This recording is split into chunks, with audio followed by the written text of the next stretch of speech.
For more on this, let's bring in the independent senator and key balance of power Senator David Pocock, who joins me live from Canberra. David Pocock, thanks for joining us. You've said today we need stronger competition laws to stop companies like Qantas getting such a stranglehold on the market. Can you take us through what you're after there? Well, this sort of decision from the government, we clearly aren't seeing any sort of clear or credible or even consistent excuse as to why there shouldn't be more competition. And this really needs to feed into the broader conversation in Australia when it comes to competition and how that means that Australians are missing out. When it comes to supermarkets with the duopoly, Australians are paying more than people are paying in the US or the UK. And the ACCC is consistently saying we need more competition. And it's up to the Parliament, the government to actually put forward ways to increase competition so that Australians can benefit from that. Have you discussed this with either the PM or Treasurer? This Qantas is obviously an evolving issue, and I know Senator McKenzie has an order for the production of documents in the Senate for when we sit. Certainly something I'll be supporting and look forward to finding out more information about how these sorts of decisions have been made. At estimates, I've been pressing the ACCC on things like competition in the gas industry, where again, we see a lack of competition leading to Australians being charged more than they should be if we had more competition in a range of areas. So yes, this sort of airline issue with Qantas has really highlighted a much bigger issue in Australia. What did you make of Alan Joyce's evidence yesterday to the Senate inquiry? I didn't follow the inquiry in depth. The bits and pieces I saw around flight credits. That's very concerning, particularly for an airline that Australians bailed out during the pandemic. Australia was very generous in ensuring that Qantas got through that. And on the back of that, they are now making huge profits. I would expect that they are also looking after Australians. Yes, because he claimed, well, Qantas cops this in other countries, we can't get into them. The PM's echoed that line. Do you believe the government should grant Qatar Airways its request? I think we should have more competition.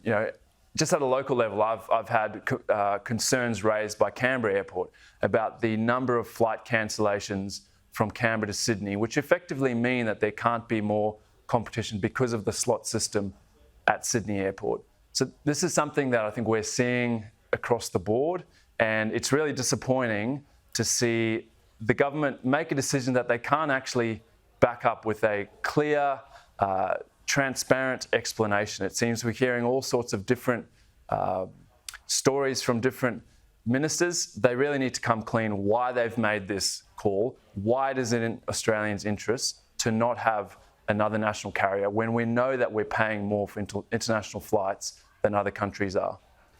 You also said this morning you'd like to see a super profits tax as part of tax reform by government. What are you after there?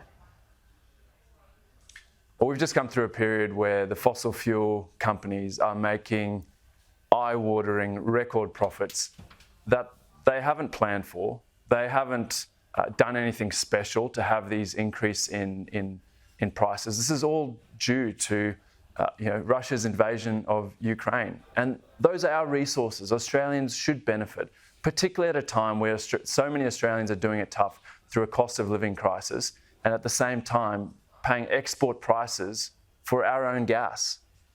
This is something that we've seen across the world. I think there's a really strong argument that we should have a windfall profits tax, and then for fossil fuels, but then in other areas, that super profits should be taxed so we can invest them into community projects, into things like funding better health and education, and really setting us up for the future. You look at other countries and the way that they have taxed industries like fossil fuels. Norway is a good example.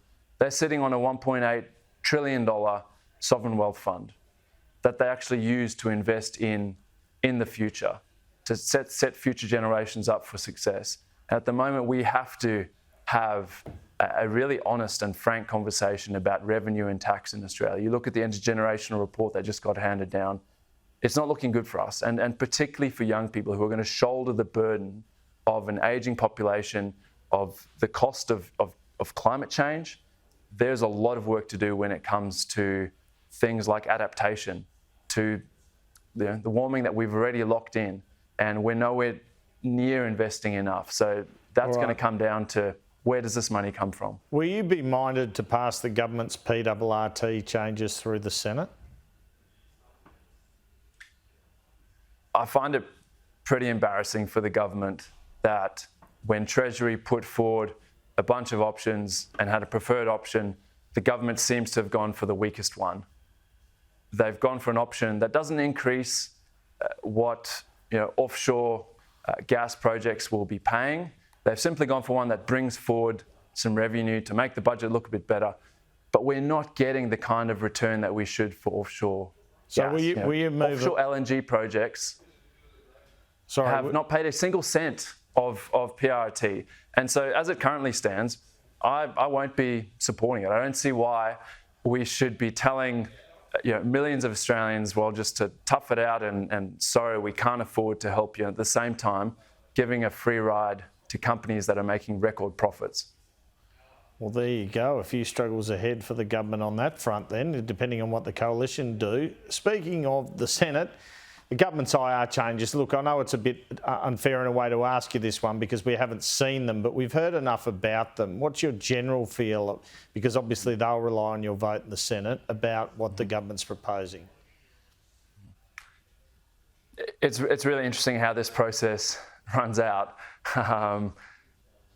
The government's been doing consultation with industry and unions. All of that's under non-disclosure agreements. So they currently know a lot more than I do. I'm really looking forward to seeing the details. I've had some really good engagements with Minister Burke and his office on this, with industry, with unions and workers. There are some real concerns around the definition of a casual, what that means for businesses. There's also some really broad agreement on part of it. So really, it's going to come down to the detail and working through the detail with different stakeholders, looking at unintended consequences of the legislation. So there's still a fair way to run on this. I really don't have anything to give you, given I haven't seen the legislation. Understand. Independent Senator David Pocock, thanks so much for your time this afternoon. Thanks, Andrew. Cheers.